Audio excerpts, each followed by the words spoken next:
Hello, I'm excited to share a contemplative meditation with you that is something specific to my upcoming workshop, How to Create and Live Your Own Myth, that I think would be fun for you to learn. What I'm going to do is teach you how to do a contemplative meditation, since it's not very commonly practiced, but it's one of my all-time favorite ways to meditate. And I've gotten a huge amount of amazing insights and realizations and answers to very deep questions through contemplative meditation, which is actually an ancient practice in Christianity that has been well used by Christian mystics. So to do a contemplative meditation, it's a little different than a typical meditation where you witness the activity of your mind and try to detach. With a contemplative meditation, what we do is we hold a question that's important to us. How I do it is I connect my consciousness to my heart and say to my soul, which is the consciousness within, it's who you are. I say, dear soul, please support me in answering this question.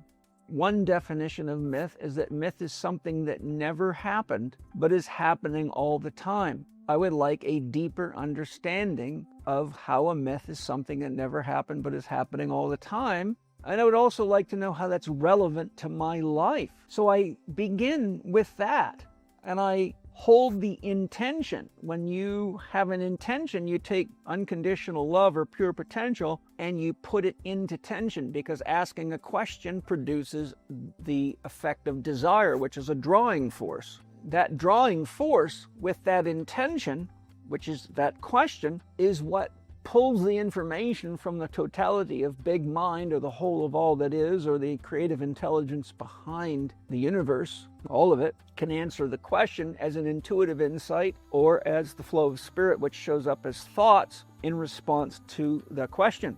The secret is where you're trying to completely detach from mind while doing standard meditation. Now what we do is we hold the question while simultaneously emptying and listening with our whole being. Mother Tao, a myth is said to be something that never happened but is happening all the time. Please help me understand that in the context of my own life, and help me understand how I can use that in meaningful ways in my life. And then I don't think about the question repeatedly, but I hold myself tuned to the question. I empty myself and I wait for insights, and I write them down. I ponder them, often in shock and awe of what's being given by connecting to the rest of the wholeness of our own mind, or great mind, or the Tao.